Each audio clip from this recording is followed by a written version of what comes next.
வணக்கம். இன்னைக்கு நம்ம பார்க்க போறது பேஸ் இயர்னா என்ன. நம்ம கரண்ட் அஃபேர் சீரீஸ் டெய்லி ஒரு லாங் வீடியோவா போட்டுட்டு இருக்கோம். அப்ப ஒரு கொஸ்டின் வந்து பாத்தீங்கன்னா பேஸ் இயர் மாற்றம் வந்தது அப்படின்னு சொல்லி கொடுத்துருந்தாங்க. ஸோ அது வந்து நான் ஷார்ட்ஸ்ல சொல்றேன் அப்படின்னு நான் உங்களுக்கு சொல்லியிருந்தேன். So first base year.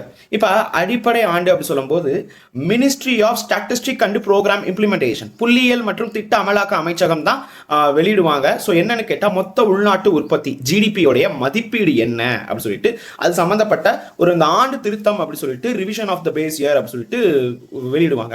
அதுல புதிய அடிப்படை ஆண்டு அப்படின்னு சொல்லிட்டு இதுக்கு முன்னாடி வந்து பாத்தீங்கன்னா 2011-12 இருந்தது. இப்ப 2022-23 கொண்டு வந்திருக்காங்க. சார் இப்ப 2026 நடக்குது, இன்னும் 2022-23 கொஞ்சம் வெயிட் பண்ணுங்க, முழுசா தெரிஞ்சுக்கோங்க. இப்ப பொருளாதார மதிப்பீட்டுல வந்து பாத்தீங்கன்னா எஸ்டிமேஷன் ஆஃப் எக்கனாமிக்ல ஒரு நல்ல துல்லியமான ஒரு இது டேட்டா வேணும் அப்படிங்கிறதுக்காக பண்றாங்க. சரி, இப்ப என்னென்ன டேட்டாஸ் இவங்க எடுப்பாங்க அப்படின்னு சொல்லி கேட்டா ஜிஎஸ்டி, சரக்கு மற்றும் சேவை வரி, அதுக்கப்புறம் பிஎஃப்எம்எஸ்னு சொல்லுவாங்க, பொது நிதி மேலாண்மை அமைப்பு, public fund management system, and வந்து MCA, ministry of commerce affairs, பெருநிறுவன விவகார அமைச்சகம். இந்த மூணுமே சேர்ந்து வந்து பாத்தீங்கன்னா ஒரு சில டேட்டாஸ் கொடுப்பாங்க. அதாவது இப்ப கன்சியூமர் பிரைஸ் எப்படி இருக்கு, புதிய வீட்டு உபயோக ஆய்வுகள் வந்து எப்படி அப்படின்னு சொல்லி பார்ப்பாங்க. ஸோ அதன் அடிப்படையில் ரியல் ஜிடிபி, நாமினல் ஜிடிபி, அதாவது உண்மையான ஜிடிபி வந்து எவ்வளோ அப்படின்னு கேட்டால் 2025-26 322.58 லட்சம் கோடியாக இருக்கு. இதுக்கு பேரளவு ஜிடிபின்னு சொல்லுவாங்க. நாமினல் ஜிடிபி கிட்டத்தட்ட 345.47 லட்சம் கோடியாக வந்து இருக்கு. இது 8.6% வளர்ச்சியாக சொல்லப்படுது. பேசியர்னா என்ன அப்படின்னு சொல்லி பார்த்தா இப்போ பேசியர் அப்படிங்கிறது எதுக்காக கொண்டு வரணும்? இப்போ நம்ம இன்னும் வந்து டிவிடி, விசிஆர், பழைய டெக் அதெல்லாம் யூஸ் பண்றோம்னா இல்ல, ஓகேங்களா? சோ அப்ப பேஸ் இயர் அப்படின்னு சொல்லும்போது consumer price index, wholesale price index. இப்போ கன்சியூமர் பிரைஸ் இண்டெக்ஸ்னா என்ன?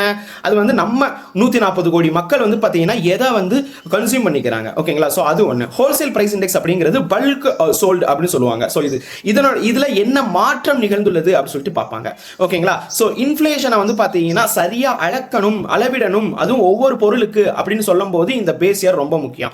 சோ இப்ப நார்மாலிட்டி இயர் அப்படின்னு சொல்லிட்டு ஒன்று எடுத்துக்குவாங்க. இப்ப இருக்கக்கூடியது இப்ப விலை ஏற்றம் நடந்துள்ளதா இல்ல இறக்கமா அப்படின்னு தெரிஞ்சுக்கிறதுக்கு இந்த பேஸ் இயர் முக்கியம். இப்ப பேஸ் இயர் அப்படிங்கிறது 0ன்னு எடுத்துக்குவாங்க, இல்லனா அதனுடைய இண்டெக்ஸ் வந்து 100ன்னு எடுத்துக்குவாங்க. இப்ப பிஐபில எல்லாம் இது வந்து ரிலீஸ் பண்ணிட்டு இருப்பாங்க. சோ இப்போ ஒரு இட்லியோட காசு வந்து பாத்தீங்கன்னா ஒரு செட் இட்லி, 2 இட்லி வந்து 20 ரூபான்னு வச்சுக்கோங்க. ஓகே, பேஸ் இயர் அப்ப அதாவது 2022ன்னு வச்சுக்கோங்க, இல்ல 2011-12 பேஸ் இயர்லன்னு வச்சுக்கோங்க. சோ இப்ப 2026 எவ்வளவு இருக்கு அப்படின்னு கேட்டா 25 ரூபாயாக மாறி இருக்கு. உதாரணத்துக்காக சொல்றேன் இது எல்லாமே. சோ இப்ப பேஸ் இயர் கால்குலேட் பண்ணும்போது base price divided by current price, ஓகேங்களா? அதாவது 20 ரூபா டிவைடட் பை 25 ரூபா இன்டு 100ன்னு சொல்லி பார்ப்பாங்க. அப்ப 125% வரும், அதாவது 125ன்னு வரும். சோ அப்படின்னா என்ன அர்த்தம்னா 25% விலையேற்றம் அடைந்துள்ளதுன்னு சொல்ல வர்றாங்க. சோ இந்தியா பொறுத்த வரைக்கும் இந்த பேஸ் இயர் பீரியாடிக்கலா அப்டேட் பண்ணிட்டே வருவாங்க. காரணம் என்ன அப்படின்னு கேட்டா இன்ஃப்ளேஷன் அண்ட் சில விஷயத்தை கால்குலேட் பண்ணணுங்கிறதுக்காக. இப்ப கன்சியூமர் பிரைஸ் இண்டெக்ஸ் பொறுத்த வரைக்கும் 2012 பேஸ் இயரா இருந்ததை 2024 மாத்திருக்காங்க. ஜிடிபி பொறுத்த வரைக்கும் 2011-12 இருந்ததை 22-23 மாத்திருக்காங்க. இண்டஸ்ட்ரியல் ப்ரொடக்ஷனுக்கும் அதே தான். கன்சியூமர் பிரைஸ் இண்டெக்ஸ் வந்து இண்டஸ்ட்ரியல் ஒர்க்கருக்கு வந்து பாத்தீங்கன்னா 2016 பேஸ் இயரா இருக்கு.